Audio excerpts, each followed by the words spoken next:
कामगारांना जे काय कोरोना काळामध्ये काम केलेलं आहे, कोरोना काळातली अशी परिस्थिती होती, एकही माणूस रोडवर न येत नव्हता आणि ह्या कामगारांना मात्र रोडवर येऊन आपली जीवाची बाजी लावली आणि पोलिसवाल्याच्या काट्या लाट्या खाऊन सगळ्याच्या घरामध्ये अन्न पोहोचवण्याचं काम केलेलं आहे. पण हे सरकारनं त्या काळात आम्हाला म्हणलं की तुमचं फरक बिल काय जे असेल ते आम्ही पैसे देऊ, पण आजतागायत 1 रुपया ह्याच्या पदरात पडला नाही. 6 गोदामाचे पैसे तसेच थकीत आहेत. मग त्याकरता ह्या सतत मागणी करत राहिलो. ह्या पुरवठा अधिकाऱ्याला, कलेक्टर साहेबाला, ह्या माथाडी बोर्डाला हे म्हणतात तुमचा प्रस्ताव आम्ही शासनाकडे पाठवलेला आहे. ह्या शासनाकडे पैसे नाहीत का? पैसे जर नसतात तर शक्तीपीठ कशाला काढता?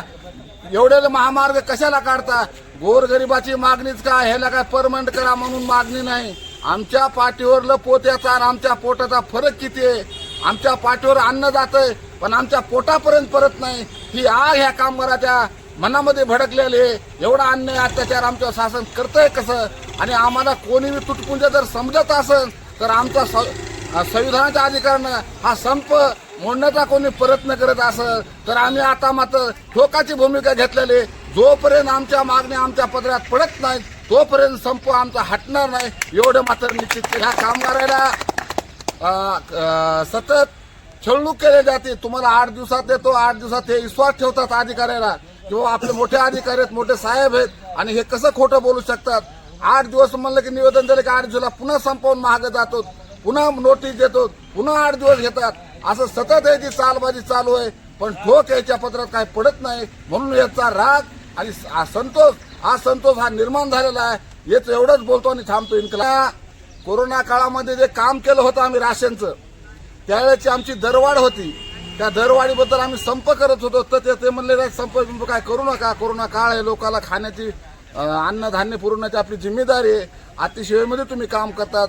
त्या काळात आम्ही त्या कामगाराला समजून सांगितलं ही अतिसेवा आहे, याच्यात काय संप करता येत नाही, लोकांचे प्रश्न गंभीर आहेत आणि लोकांना अन्नधान्य मिळत नाही. जर तुम्ही संपावर गेलात तर कोरोना काळामधली परिस्थिती अशी होती की निव्वळ बिकट परिस्थिती होती. मग आम्ही समजूतदार घेतलं. काम सतत 3 वर्ष केलं. केल्याच्या नंतर मग काम बंद केलं. ते म्हणजे आम्ही फरक बिल देऊ तुम्हाला, देऊ म्हणता आता असता काय जवळजवळ आम्ही 20 मोर्चे काढले आणि 50 निवेदन दिले असतात. पण इथली माथाडी बोर्ड हलत नाही, इथलं प्रशासन हलत नाही, सरकार बी हलत नाही. ह्या कारणामुळं आमच्या मागण्या दुसरं काय, कलेक्टर माथाडी बोर्डानं खंड 32 दरवाढ दिलेली, कलेक्टर साहेबांना सही केलेली आणि हे म्हणतात की स्टे आहे त्या कामाला स्टे आहे. दरवाढीचा आणि कामाचा काही संबंध नाही. आमची जी दरवाढ झालेली आहे ती हक्काचे कलेक्टर साहेब, तुम्ही जिल्ह्याचे अधिकारी, तुमचं जर कोणी ऐकत नाही तर मग आमचं ऐकणार तरी कोण आहे?